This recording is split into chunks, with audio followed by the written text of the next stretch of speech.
Item 7, financial status report from Mr. Bonet. I have to find Please, did you make that copy? Did you make that copy? Okay, I need that back here. I'll just take a quick look. If you mind.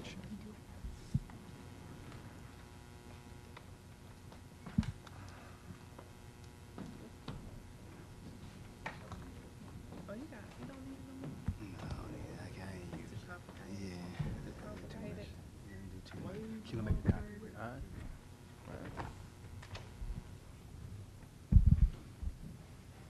Get a breakdown on the sheet. I think the rates is included. Not in that one, right? This one right here. Oh, What I'm gonna start with first is going over the financial status report, Mm-hmm. the actual report. So, and then I'll get into the funding formula for the LCFF that's included in the report. So as of March 31st, we're again in line with our revenues and our expenses. But I'm gonna direct you to page 2. Under the local control funding formula sources, the second line, it says revenue limit EPA, object number 8012. Is that on your screen, in your No, slide? he's Okay. on So this is on the actual, This is The actual report. attachment to the. Yeah. Okay. That's okay. so the financial status report, Mhm. it's page 2 I of get the it. financial status. Okay, I get you. The income item, revenue stream item, is zero, we revised the budget to 0. And you'll see a negative $814 Oh, yeah. in the actuals column. Mm-hmm. So prior to, during the month of February, there was an amount in there of $820,828 in the budget. And in receipts, we had $410,414. So because the district was basic aid in 1213, we owed the state dollars for excess payments of state aid. Because the basic aid dollars came in at the very end of the year, and that's when I was fighting with the county controller's office, and the county office of education, to make sure we were granted our tax dollars in the appropriate fiscal year, so we didn't lose those dollars. And we knew we had to pay back the state of California for the excess state aid to the tune of about $900,000, almost $1 million.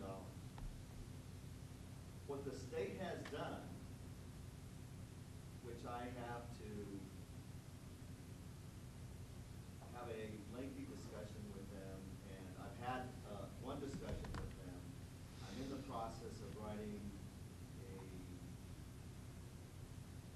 almost a position paper with regard to how they treated these dollars, because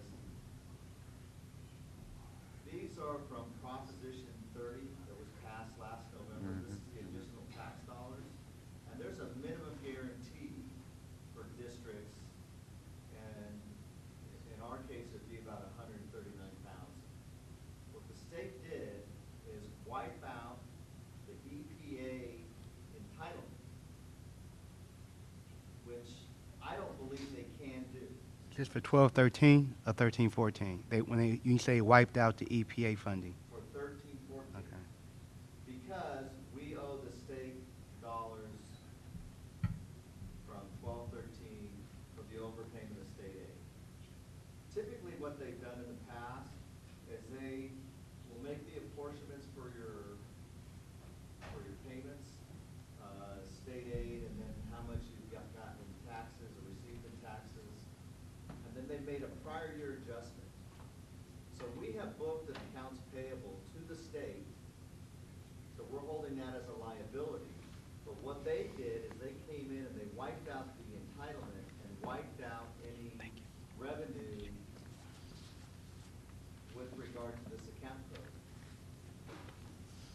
And I'm gonna have to explain that to our auditors, to the board, to stakeholders as, okay, you're getting EPA dollars and then you receive nothing, and the following year you're getting another $800,000 or $700,000.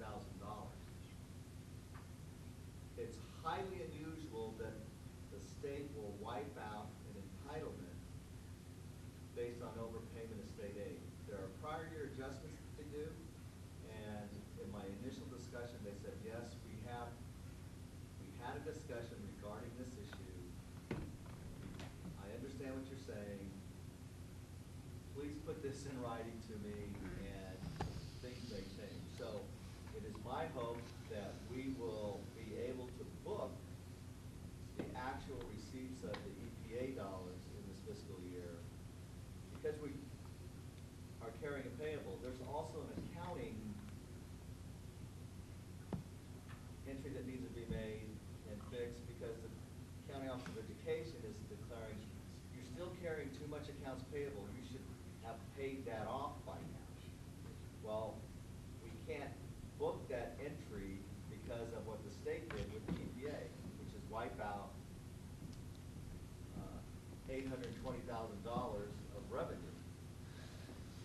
So, Mr. Bunny, I'm sorry, where is this on the document? Where is that negative at? On the document? Second one, On page two. Okay, that, second line I is see it. 0. Okay, I thought I seen it. So this is the negative 814, Yes. and that's So 814,000. in February, $814, really, but it, $814. but it should read 820,000 of EPA revenue Plus. dollars. Okay, thank you. For Okay, budget. I got you. Yeah. I'm with you now. But- In the month of February, Yeah. we had receipts showing I'm with you under now. actuals Mhm. of $410,000 Mhm. So, that they took back. uh, Busy. but, Wait. but I mean, the dollars went somewhere else. We're not suffering. It seems, isn't this like, we're not losing dollars from the state, it's just where are they booking it and how are they accounting for it? And that runs into, sounds like some, issues with the county, because you've got it booked in this column, it should be in that column, but are you saying we haven't lost $800,000 that we should be getting from the state? That's right, because we owed it to them. Yep. But what I'm saying is, it's just causing much more work, because I need to report to the school board. I'm having to report. Because there are certain reporting requirements that went along with the EPA account, thanks to Prop 30. Is that? Correct. Is that? Yeah. So there, even though districts have a minimum guarantee, Mm-hmm. the state has wiped that out. Mm-hmm. So what I'm doing now is explaining to the board why that is 0. Mm-hmm. I've explained it to the VAC. I have Like to overnight, Phantom. work really hard with the County Office of Education, because they are telling me, you need to pay this bill to the state that you're carrying in your liabilities, when the state has already taken it back out of my revenues. And then I have to go back to the state and tell them all of this, how it's affecting the district, and then how it will affect my audit report. And explain this to the auditors also. So, as Member Atfield had just said, and you can clarify this for me, the state reduced or took away the EPA money, but we also captured this money in another bucket, in another category. The money was collected last year in taxes. Right, So when we went basic aid, right, it was at the end of the year. Right. The state overpaid us. right, on the revenue limit. On the revenue. Got you. On the state aid portion of the revenue. Got you. But in recapturing those dollars, they Right. didn't do it the way they've done it in the past. So they didn't either send us a invoice saying that we owe that to them, or they did not reduce the revenue limit later on down the line, or take Yeah, those funds typically back. what they do is have a prior year adjustment. Right, And not change your entitlements for the current fiscal year. right, they'll bill you. So they give it to you, but they take it away, Yeah. and we're allowed to make that adjustment to our 9510 account, Right. which is our liability. Got you. We are unable to do that, so we're still carrying the liability. And I've got the County Office of Education saying, you need to take care of this liability because your liabilities are too high. You're at second income. So that's the whole issue. Should You got a have large paid this liability. off. Okay. Well, I can't pay it off because the state has already taken it out. Okay, They I take it got out you. of they reduced my revenue. Right. So this would be my suggestion, along with your writing the letter. I think we probably need to get our legislators involved with this. And once you write your letter, we probably need to contact our legislators and give them that letter as well. And then, have them, in addition to what you're doing, help us lobby, what the needs are. Well, I'm going to try to solve it with Administratively. administratively first. Okay. And see if there is no movement, no discussion. Okay. Or no willingness to meet with regard to this, then I will take it to that next. So when will you be involved with that process with them, with the administration up in Sacramento? I just found this out last week. Okay. And I'm writing the letter this week. Okay. So, All right, so within the next board meeting, we got to have some type of update on this matter, well, I don't know if we'll have a response by the 7th, which is next week. or the 14th. I think we have a meeting on the, We do have a meeting. do we have a meeting on the 14th? Yep. Yeah. Yeah, So the if you 14th. know something, I will report back to the Okay. board. Okay. And where I'm going with some of this is the State Department of Ed still does not know how to handle LCFF in total. Mhm. Because I had them on the phone, I also said, this is affecting my LCFF going forward too, because you go back to what, those receipts were Right. in your taxes and Right. state aid. That reduces the And it's base. gonna be skewed when I do my 14-15, and they're gonna start asking questions. Because the base is being reduced. There's a big discrepancy, not a small one, but $800,000 discrepancy between my local taxes and my state aid Right. when I compare 14-15 with 13-14. Mm-hmm. So it's, So you wanted them to do something like they used to do with revenue limits, where they say, here's your LCFF, EPA amount, and then we're booking, but then we're taking it back from you, right, because based on this liability. it's my understanding that part of the legislation had a minimum guarantee for districts, and we don't even have that. Mhm. I want to say it's about $200 or $700 per ADA. Mm. I haven't calculated out because Mhm. our district didn't really, that didn't apply to us. So That's the economic recovery target district? That's the minimum guarantee you're talking about? it may be, or it may apply to basic aid districts that have more taxes than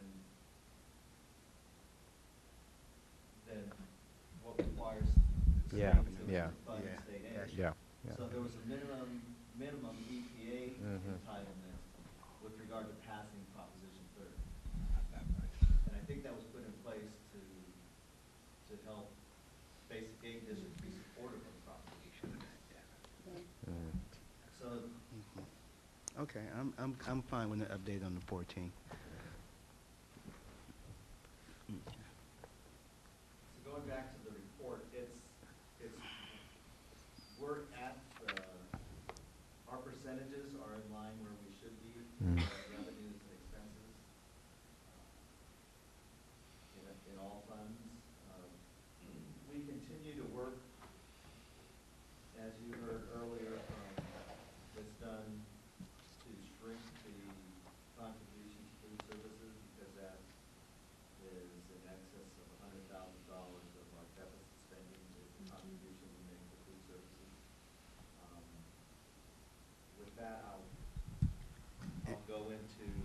well, right before you leave this also does not include the raises, right, for E ETA? It does not include the recently passed actions by the board tonight.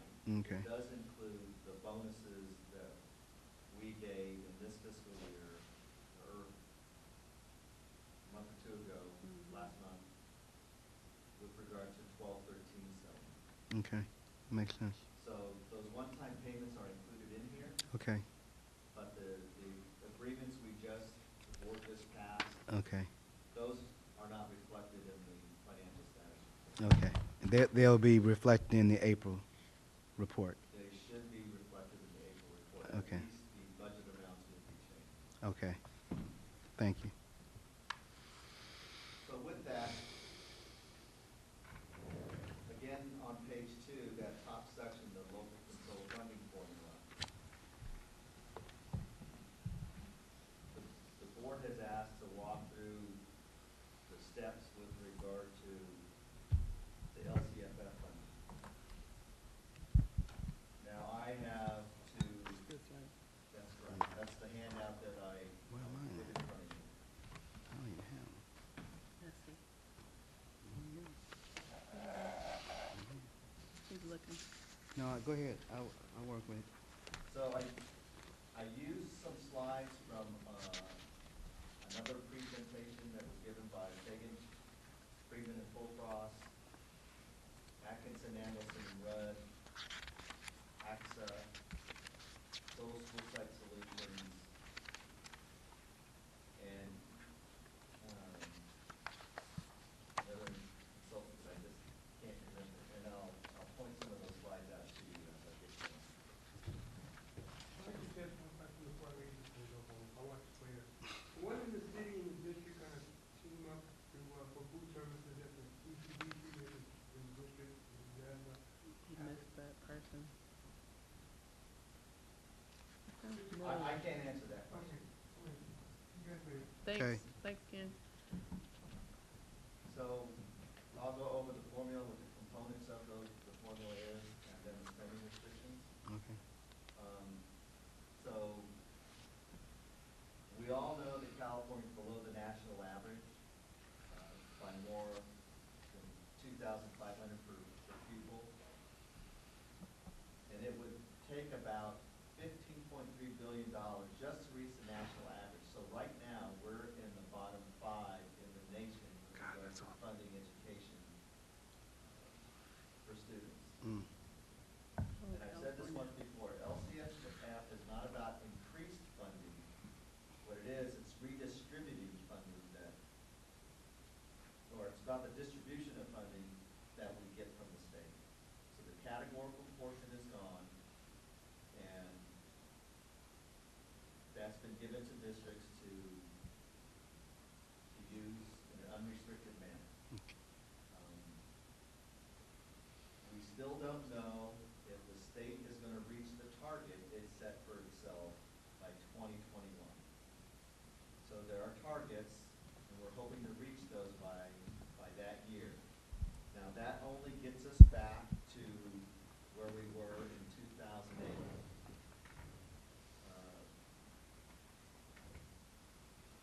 So there will continue to be a funding gap between what students receive in the state of California and what the nationwide average is and what other states are funding education. So components of the LCFF funding formula, we get grade span rate dollars, so K-3 gets a rate, 4-6 receives a different rate, and 9-12 receives a higher rate. There are adjustments to that rate for class size reduction and career technical education in grades 9 through 12. There's supplemental funding for English learners and low-income students, concentration funding for English learners and low-income students. And then we have add-ons for transportation and TIG, which I believe only 2 districts, 3 districts in the state receive. Yeah, we don't get TIG, right? That's the old DSEG money. Major portion LA gets biggest, San Francisco, San Jose, that might be it, maybe a few more. Yeah, I think there are about three. There might be another district that I'm not aware of. I didn't know them all. But we do get transportation. We do get transportation. But how much is that a year? About 18,000. Okay, so very small. 18,700, somewhere around there. And that's for special ed students? And or- that's for transporting special ed, so that's the only transportation services that we pay for. Okay. And some of those payments go in the form of reimbursing parents for driving their Mhm, students mhm. to district outside of Emery or to a non-public school. Mhm. So again, the components, the base rates, 6,825 for K3, 6,947 for 6, 7-8, 7,004, and K12 is 8,289. And then again, the base adjustments for class size reduction and CTE. So another way of looking at it, we have an entitlement target that is comprised of the base grant, the augmentation, the supplemental grant, the concentration grant, and the add-ons. And we'll get to the actual numbers for Emery in a future slide. But again, these are the numbers.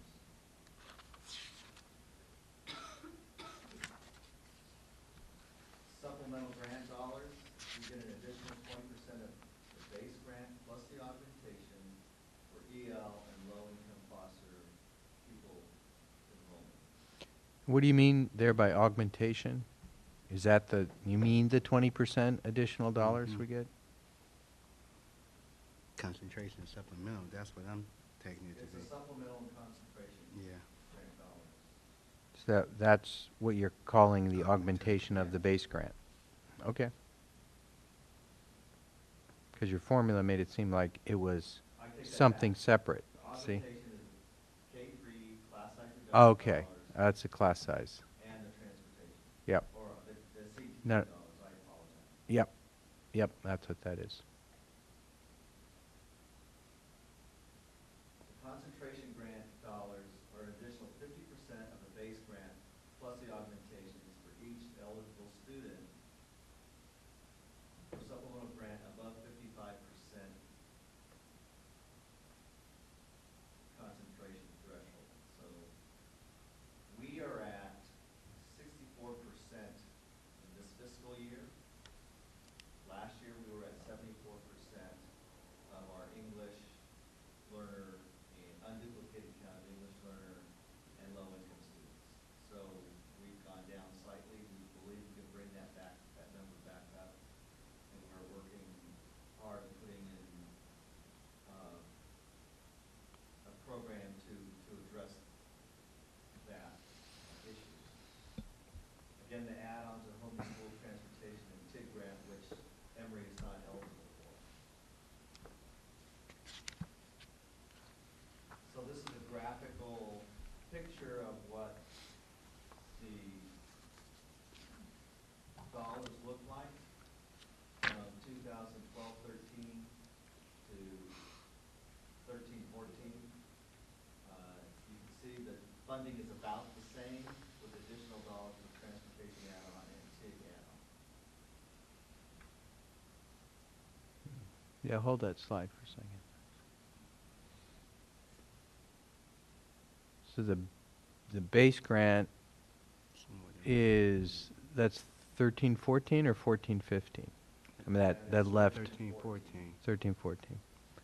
And it's slightly larger than the 12-13 revenue limit? Slightly, Mhm. yes. Uh-huh. And then the 12-13 But with the categoricals. augmentation and the supplemental Oh. and the concentration, we get more than the 12-13, including the categoricals, Uh, if you look at it. So we get, We're getting we, slightly more we're getting than some more last money, year, yes. right? no, that's, well, yeah. Because our That's this year. Right, That's this year. right. Okay. Our concentration and supplemental is above the categorical, Mm-hmm. so we get a little extra money. Mm-hmm. So again, there's an economic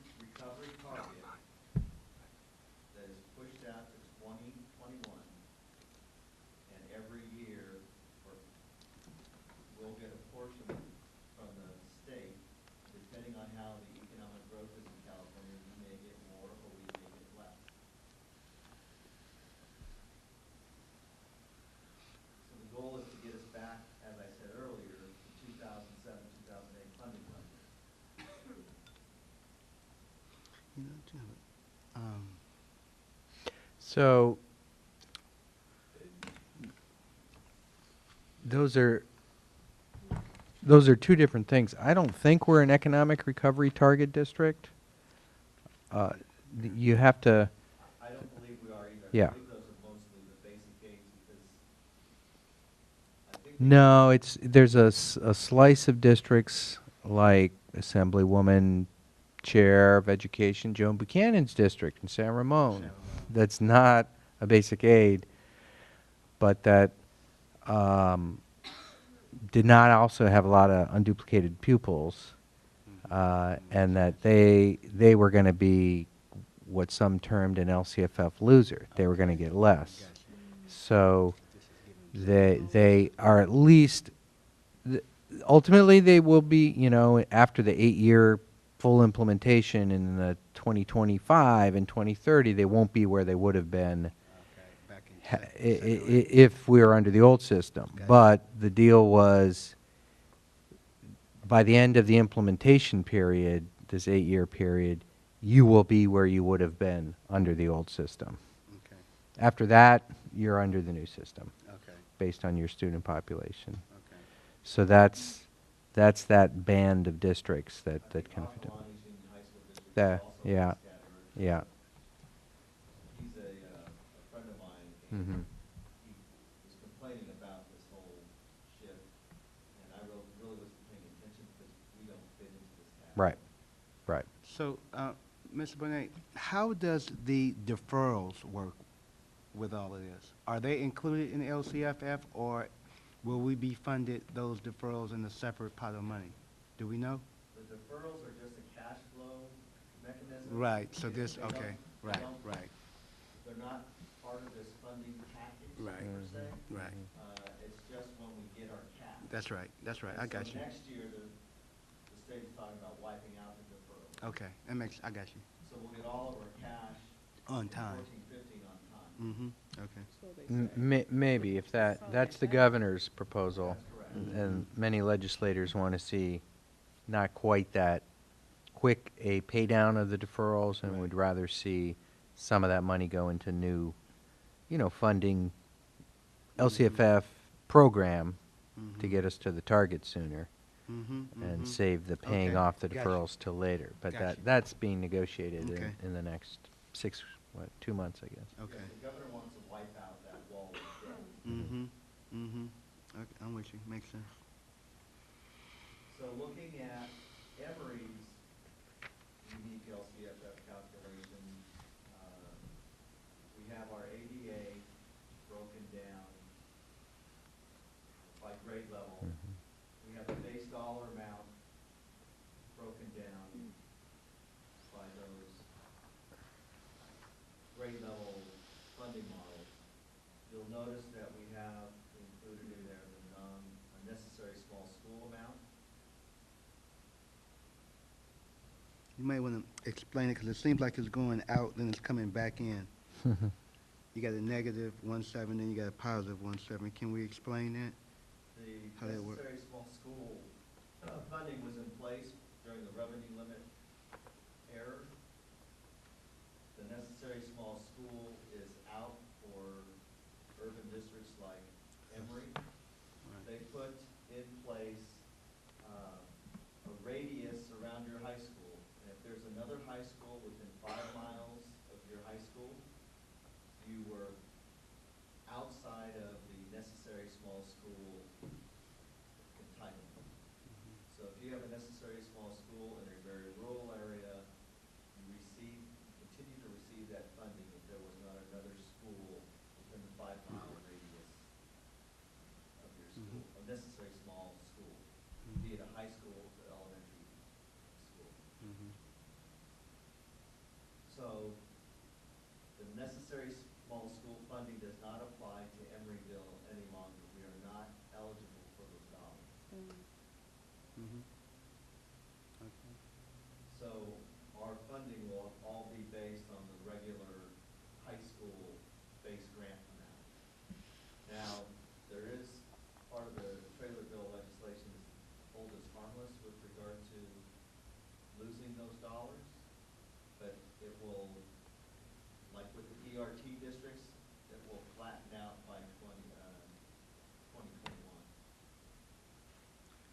So where's the positive 1,795,098? How is that? It's in Calculate. the, grade 912, 2.1 million. Oh, okay. So we get our regular base funding, Wait a minute, and but then you- they, subtracted it out and then put it back, it's, put it back in, so it's just a gyration of it coming and then of them taking it back. Okay.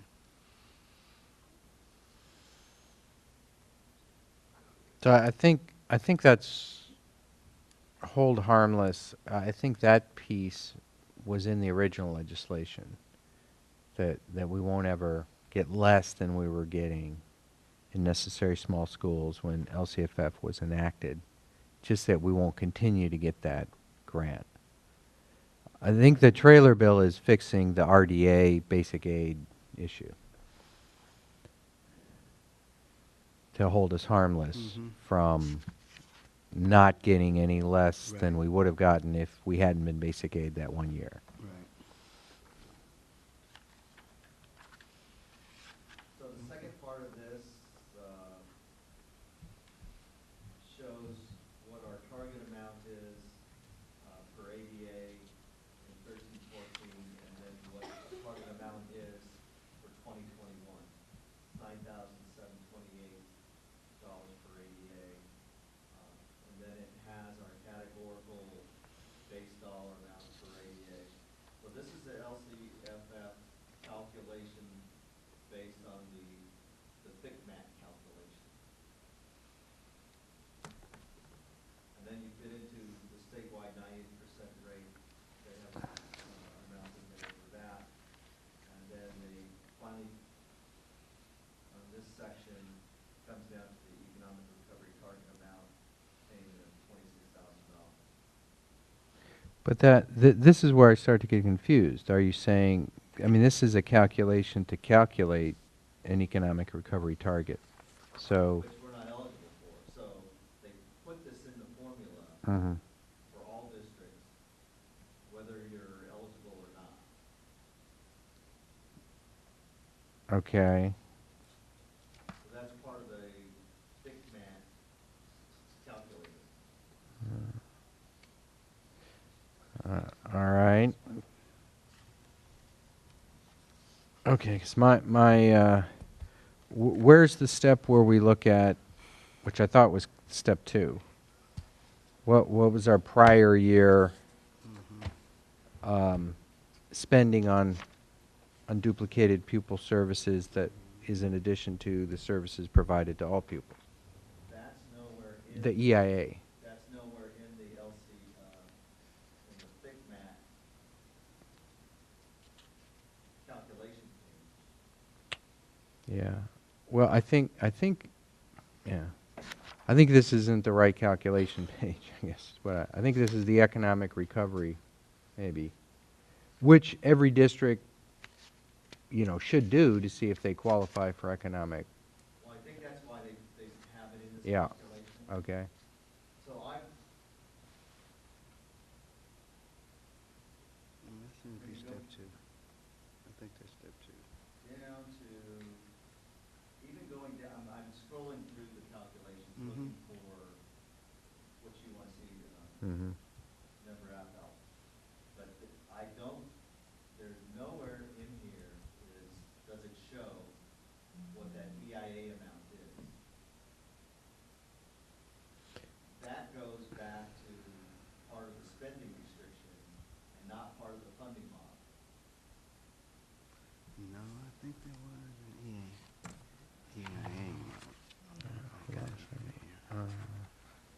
So I left off on the LCFF calculation 2.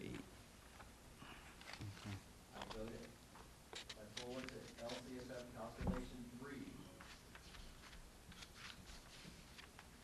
The funding formula calculates a floor for the minimum amount of funding that we would be entitled to, which is $5,237,000. Kind of want to explain how you came up with that? Well, that takes the basic, basic rate times our ADA, you get 3,070,000. Current year funded ADA items, other revenue limit ADA, which I believe is a categorical dollar. And our ADA total was 703, get 62,000. Necessary small school allowance that was allowed is 1.4 million. Our categorical amount, $656,000 to get us to the 5.2 million. So the, So it's basically taking what we received in revenue limit, 12, 13, some of those add-ons, and our categoricals, and coming up with a total. so Mr. Bonet, in step 3, the 494 ADA, is that the K-8 ADA? That would have to be the K-8 ADA, yes. Right. Okay. Right, okay. So where do those numbers come from? The 12, 13, current year ADA? I guess I don't understand those columns. The 6,206.84. ADA amounts are projections, and they're based on what we received in 12, 13 P2. Okay, so that was under the revenue limit. And we used that Mm-hmm. for funding in 13, 14, because at the minimum, we were gonna get funded on the same revenue limit ADA. So if the districts, they lost ADA, they were still gonna fund you on the higher of the prior year or the current year. Mm-hmm. So that you're saying that that's the hold harmless amount for when you get to 13, 14? Basically, that is a hold harmless amount, yes. So districts that were experiencing declining enrollment Mhm. were gonna be held harmless from year to year. Mhm. That was the same way it was funded for in prior years under the revenue limit formula. Yeah, so what is it that this page is trying to show me at the bottom, the 5.2 But million? you're not gonna get less than what you received in 12, 13. So that's just saying this is your hold harmless amount, 5.2 million for 13, 14 or 14, 15? For 13, So 14. you won't receive less than what you received in 12, 13. It's not telling us what in fact we received in 13, 14. No. It's just telling us, make sure you don't receive any less than that. That's correct. Okay.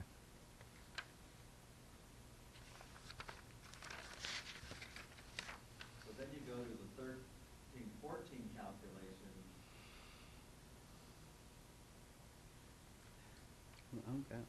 I'm with you. And so the minimum entitlement based on the FICMAT formula is $5.4 million.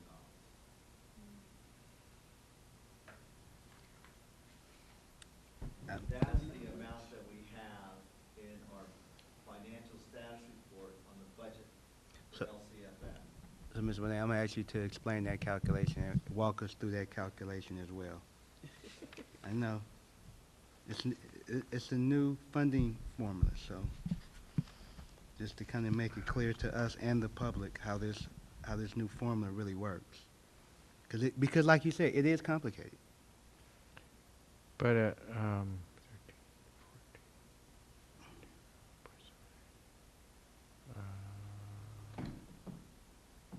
gap. I mean, you own it. Okay, all right. But I guess, all right, go ahead. I'll ask my question. Take all of your base dollars, your concentration grants, your adjustments for class size reductions and CPE, but we don't have any, transportation, and you come up with, it was 6.4. You can't receive less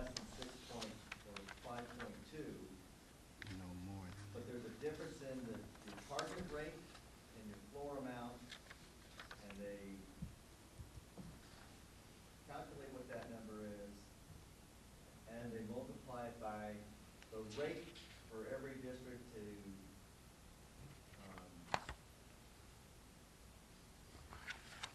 get up and to reach your target. Mm-hmm, mm-hmm, And so these amounts are different for every district.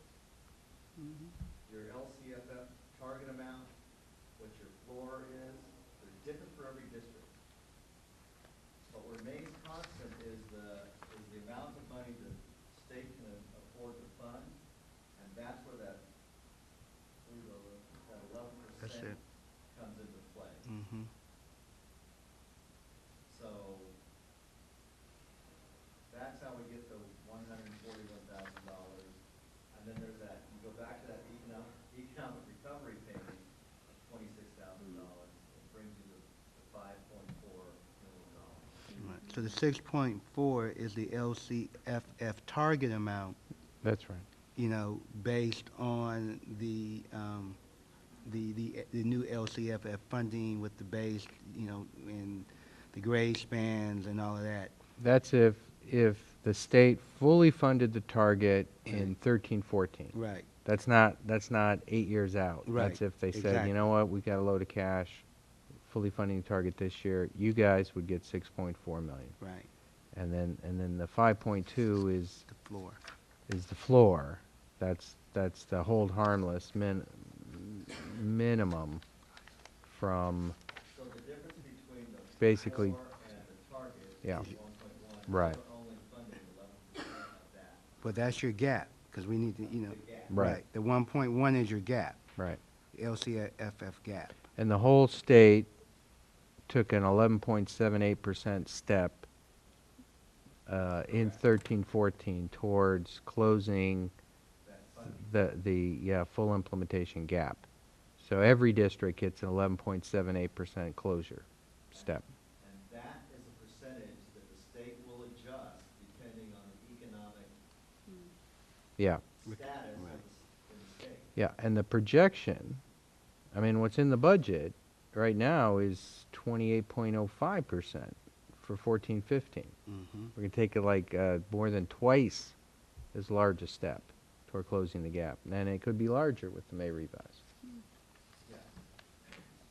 But what surprises me about this slide is you're saying we do qualify for $26,000 of economic recovery payment, according to the FICMAC calculator. Yeah. I mean, that's not a huge amount, but it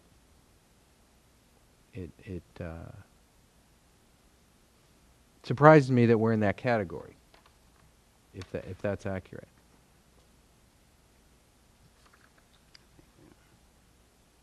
So the next slide is a calculation that gets us to what the state pays with regard to the entire LCFF entitlement amount, 5.4.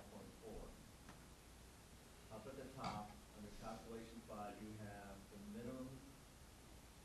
So the state calculated LCFF, 5.4 million. We have property taxes of 1.2, which I recently found out that will be changing soon too. So we have a state aid amount of 4,115,000.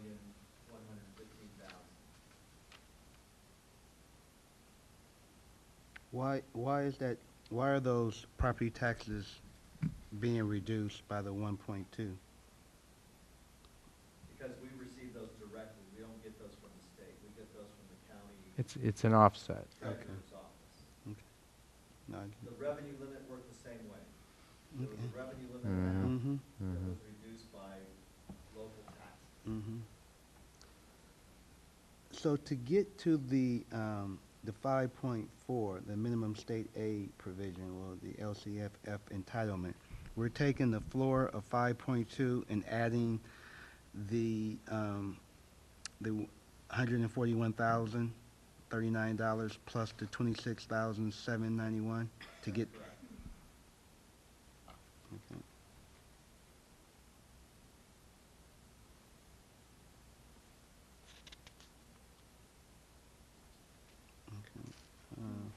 So by this calculation for 12-13, we'll be getting 4,000,001 for the LCFF In state aid, and state aid. will- Then we get the other 1.2.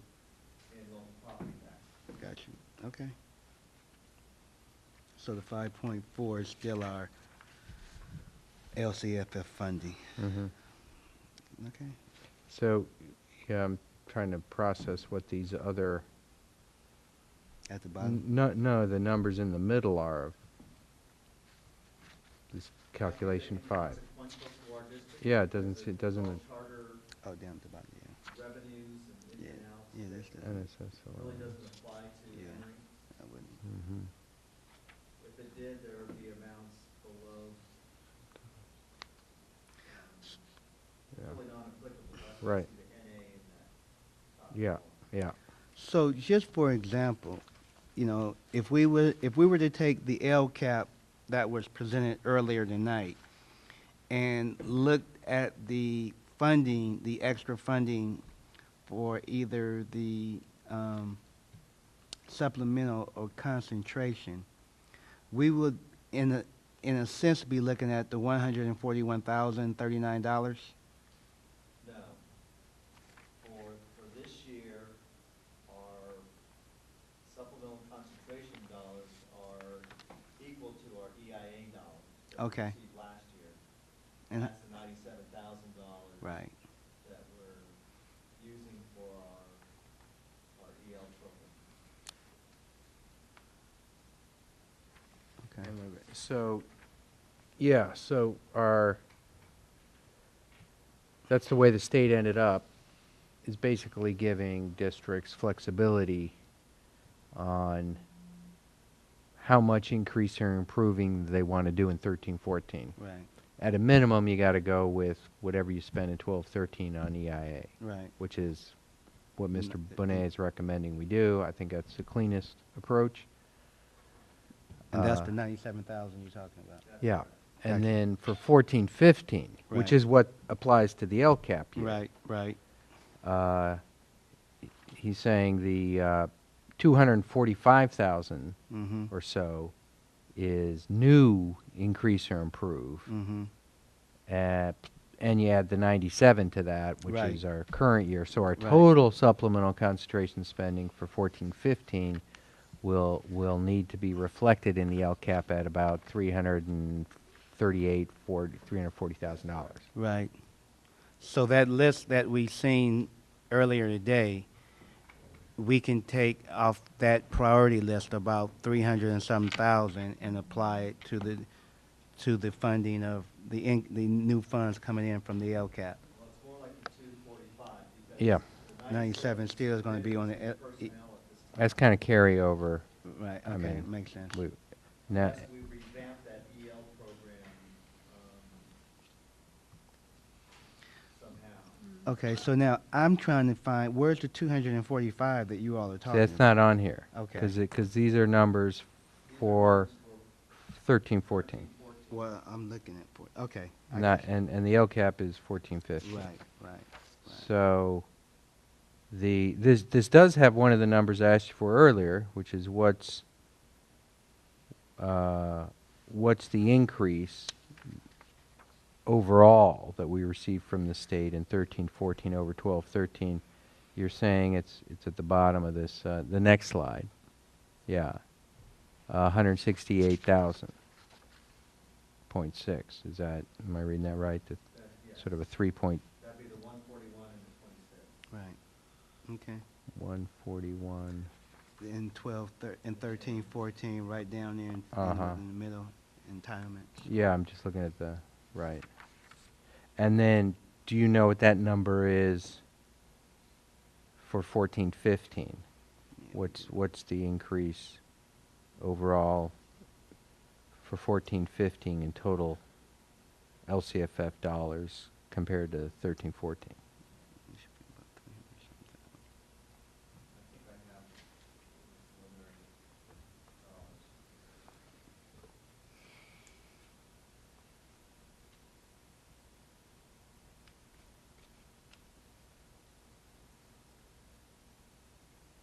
I think for the base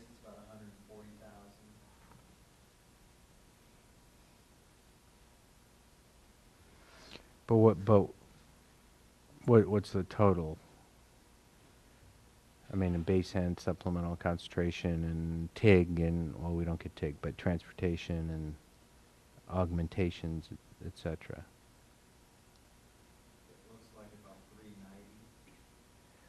390 over 13, 14 or over 12? 13, 14, Uh-huh. so 243,000 supplemental concentration grants, about 138,000 in base. Okay, all right. So you just added those together. And that may go up depending on May rebuy. Right. Okay, I see where you got that. Okay, I'm Are we good. ready to move to the next slide? So before we do that, I mean, depending how you look at this, you could say that 390 Right. is what we have to play with. That's what I was thinking. Because, I mean, some of that, I don't know, you have to play that off against inflation and increased health and welfare costs and the base stuff. Right. And we put some salary increases in, in there, 2%. That's 75,000. Right. So yeah, it may be that we're looking at the 243 is kind of what we're looking at in terms of increasing and improving. And I see that. I see the 243. We ready for the next slide? Yeah. So that's the local control budget formula. Some of the targets, dollars specific students based on their characteristic and need. It provides districts with flexibility, and the state board is supposed to make sure that we reach that balance. And one of the ways they do that is going to be by implementing the LCAP, and making sure that those get approved by school boards and approved by the county office of education.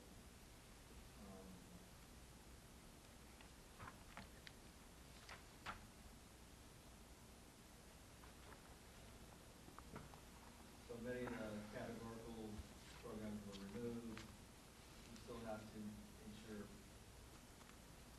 proportionality when we spend our EL and low income funds. We do have class size reduction in place thanks to the parcel tax. Well, that requirement's in LCFF, the 24 to 1. That's right. We're able to fund it We're able to at fund 20 it to 1 at 20 to 1. because of The district parcel did tax. not make that reduction Right. in force going back to 2008. And we were able to keep that in place because of the parcel tax.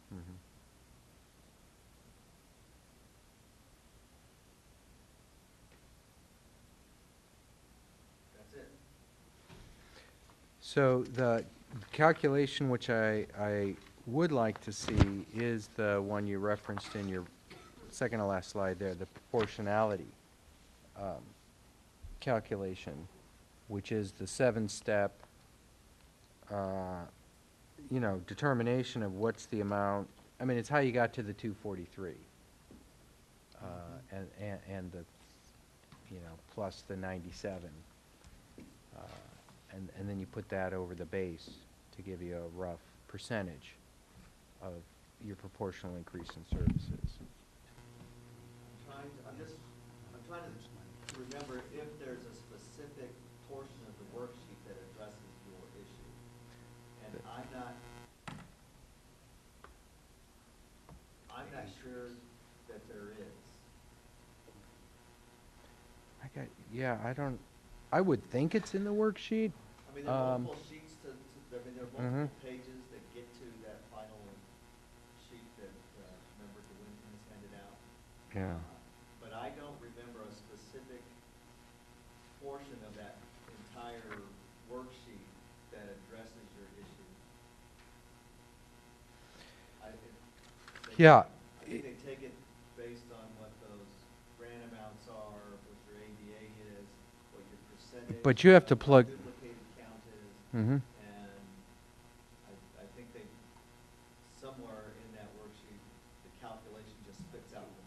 Mhm.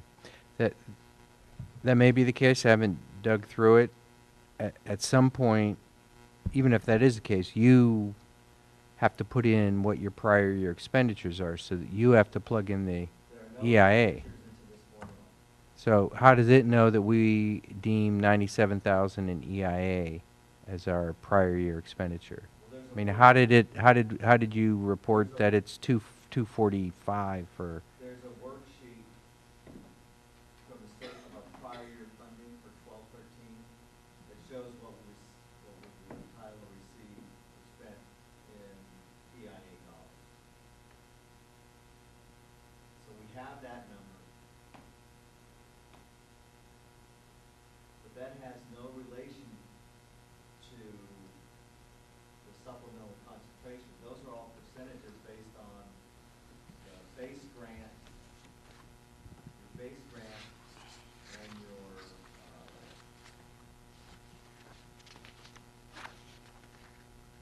those, other adjustments, the class size reduction and CPE, and then the 20% or 50%, that formula gets put into place with your unduplicated percentage.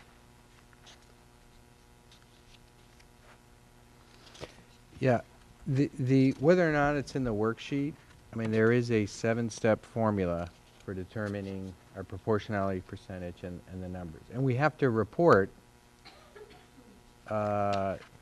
step 5 in the LCAP. There's a number. So I guess I'd like to see that. And the 7 steps are in the regulations. And step 1 is what you did here, determine what our LCFF target is, not total target, that's what you did here. What's the supplemental concentration target at full implementation, if it were fully implemented this year? That's step 1. Simple enough. Step 2 is, what's our prior year expenditures? You're saying that's EIA 97,000. Step 3 is, calculate the gap between prior year expenditures and the target supplemental. So we take whatever our supplemental concentration was at, maybe it's 800,000 at full implementation, minus 97. I can do that. Yeah, yeah. So that, I guess I'd like to see that. It may not be in a worksheet, but you could do it by hand. Can you give me what those steps are? Yep. Because I can manually put that Right. onto a sheet of paper. Yeah, on a that's worksheet. perfect. Yeah, I'd like to see that. I'm gonna. Yes, I was missing that piece of what those steps were and what that calculation Mhm. entailed. Okay. I mean, I can pull those numbers because we have them. Yeah, it's pretty straightforward and There just isn't a worksheet that I've seen. Yeah. For districts out there yeah. to accommodate that for the LCAP. Yeah, I'm going to send you right now this PowerPoint that I presented to Oakland Unified last week at their study session on the LCAP, and I put in the 7 steps using the state's own sample scenario from the state board, where they did the regs to say these are the 7 steps that are in the regs. So. Well, I'll tell you, in my conversation with the CDE with regard to the EPA dollars, Mm-hmm. they're nowhere near having a format to make the apportionments based on the LCFF thick map funding formula. That's kind of scary. Yeah, they've, for political reasons, have resisted wanting to do that. They want to say that's your job. That they don't want to You have calculate. tell them how much Yeah. they owe me. Yeah. No, I thought That's you're what saying, they want. I thought you're saying supplemental versus supplemental concentration versus base. They don't want to tell you what that precise number is, even though it is I don't think they want to ascertainable. tell districts what any of those numbers are, because I don't believe they know. You what think those that numbers are. they're still trying to figure it out? Yeah. Yeah. Well, Well, I think, this is a valid effort from the state to get California, at least move up the up the national average for student funding, but from my perspective, the state still have a long way to go to really fund school districts at a level where students can really get what they need in both the academic and the support piece of services. So, I mean, I can applaud the effort, but like I said, there's still a long way to go. I mean, the good thing for us, I think, at Emory is that we do have the partial tax, and it does allow us to do, some of the programmatic things that maybe we would not be able to do if we had not had the partial tax based on the state funding. Absolutely. So I think, I mean, we're in a decent position. Things could be better. The hope is that things will get better. But I think, just being in Emeryville, we're in a unique place, whereas we can continue to serve students based on our partial tax, which is very important to this district. I think it's a great point, and I really very much appreciate your first slide, Mr. Bonet, which explained that LCFF just redistributed the dollars more rationally and equitably. That it did not increase the dollars, and we are still well underfunded, and that our goal at full target will be where we were in 07-08 when we were 46th out of 50 Right, instead exactly. of 49th out of 50 Right. where we currently are today. So it is a point that is at risk of getting lost on the general public. If Right. they think, oh, well, they fixed it all Exactly. with this new funding formula. No. I continue to say that when No. I hear other Mhm. Yeah. But I think the key, we have to continue to communicate where California sits on the national average. And, as you say, right now we're 49th? Yeah. Yeah, so. Same as 50. Right, so it lets you know we still have a long way to go to support students in California. Well, we have had our presentation. Are there any other questions from board members before I go to members of the public? I think we have defeated I the think- members of the I public think we are alone here from tonight. pursuing this very technical but important topic, because we don't have any in the audience at the moment. Thank you, Mr. So, Bonet. well, no, So we do have additional comments from board members. So I guess, where are we at with kind of integrating the LCFF with the LCAP? I mean, we got a presentation today, and we had some numbers based on some priorities. I mean, where are we there with? When will we see it? Yes.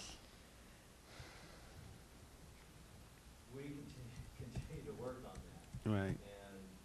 And it's not only aligning the additional funding from supplemental concentration grants to some of those programs that Anna Carita presented to you and the ideas from the community and staff members. It's also aligning what we're currently doing with our base dollars to meet those 8 state priorities. So we're putting dollars into student achievement by having music program or additional science program or art programs at the elementary school. And we are having the wellness coordinator work on absenteeism, our student absenteeism, calling homes. We are having SARBs. So it's also aligning what we're currently doing Mm-hmm. to those 8 Mhm. state priorities. And that's where it's a little more difficult for me, Mhm. taking what we're currently doing and placing dollars in those priority areas. Mm-hmm. I mean, we know we've been doing those. Right. It's just now assigning dollar figures to those areas. So when is our budget? When is our study session for the budget for 14-15? It's right here, right? End of the month?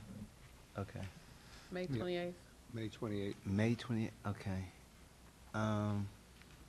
That's, So That's you our drive by, schedule. You see my car off the parking lot. That's I our mean- schedule. That's what I'm doing. That's our schedule. if we weren't so packed, I would, but we're It's our just, yeah. schedule. I'm fine. I understand. Yeah. So on this schedule, I guess a question I had for staff, Ms. Allen is gone, is that there is first reading of LCAP May 14th, just 2 weeks away. Second reading of LCAP May 28th, and then Public hearing. then a public hearing on the 11th, approval of LCAP June 25th at the same meeting where we approve the budget, which is required by statute that those happen the same meeting. But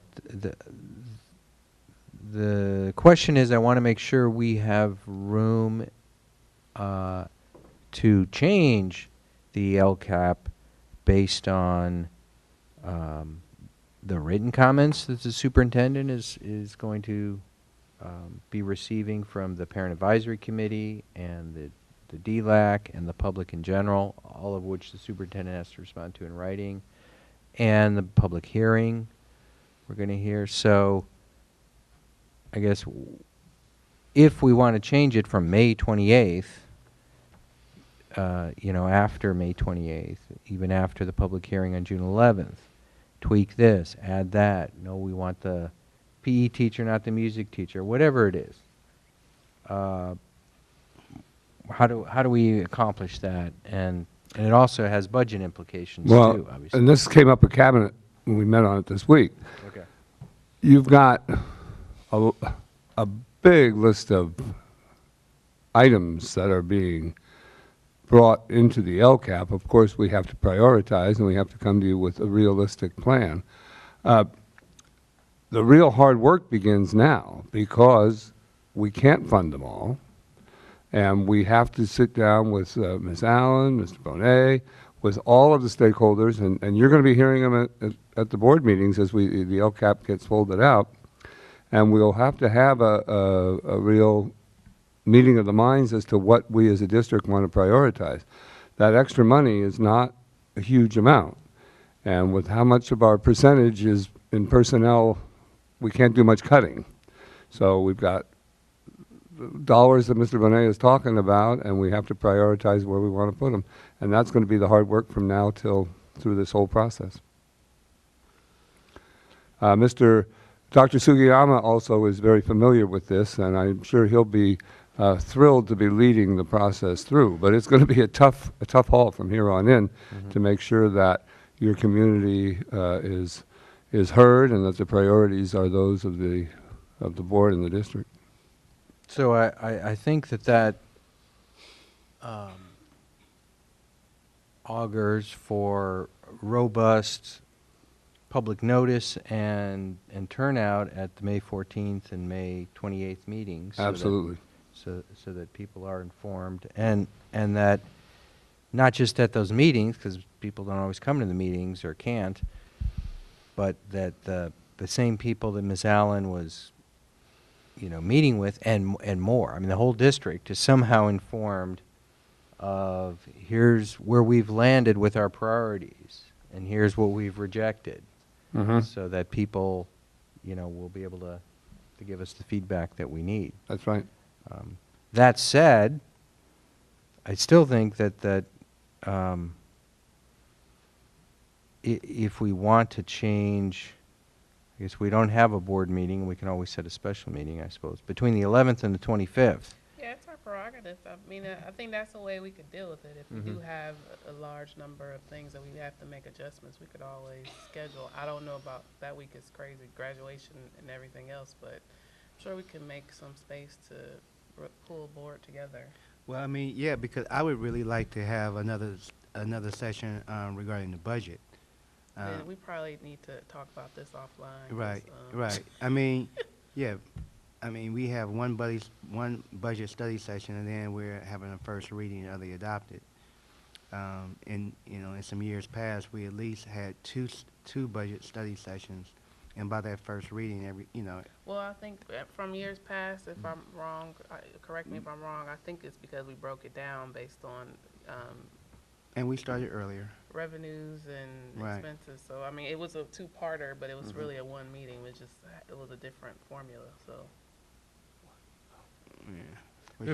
It may be also the case that part of that discussion is going to take place in the LCAP meetings, in the LCAP review. But that would be a good I suggestion mean, if we could. that's what's supposed to be happening, Right, right? right, Is that right, we're right. Well, I yeah. think talking we about gotta just our kinda budget roll with it priorities and- through the Now, LCAP. if we We're can gonna work be- it like that, We're gonna then be I think we figuring have it out enough. as we Yeah. go, of certain, so I'm sure there's gonna be a lot of things that kind of meld. Yeah, together. I would definitely, suggest, and could support having some of the LCFF be incorporated into, one or two of the LCAP meetings as well.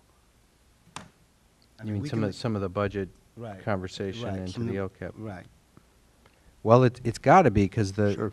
the draft LCAP has to Okay. lay out our expenditures. Okay. So you kind of have to be developing the budget At the same at the time. same time. Right. Would Okay. you agree, Mr. Bonet? Yes, and there's different, it's not just the LCFF funding that we talked about. It's all the other funding that the district receives, Okay. parcel tax, Right. interest. Right. Right. Got you. rentals Mm-hmm. and leases. Mm-hmm. Okay. And I'm glad you mentioned that, because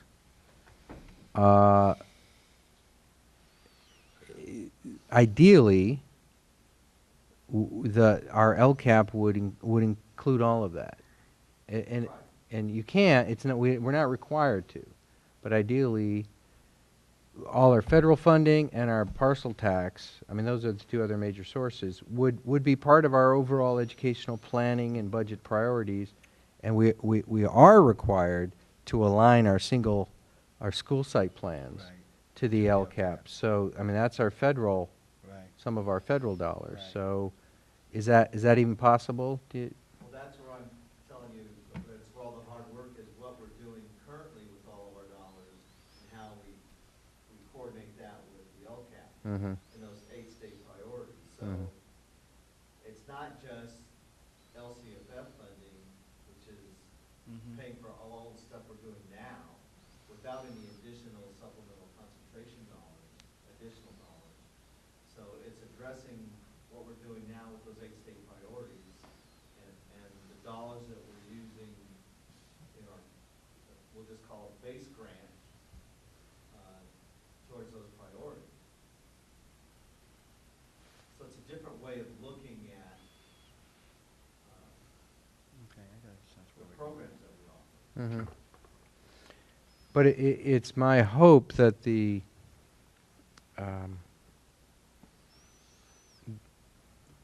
site plans will direct the federal dollars in a way that drives our LCAP priorities that we in the community have come to.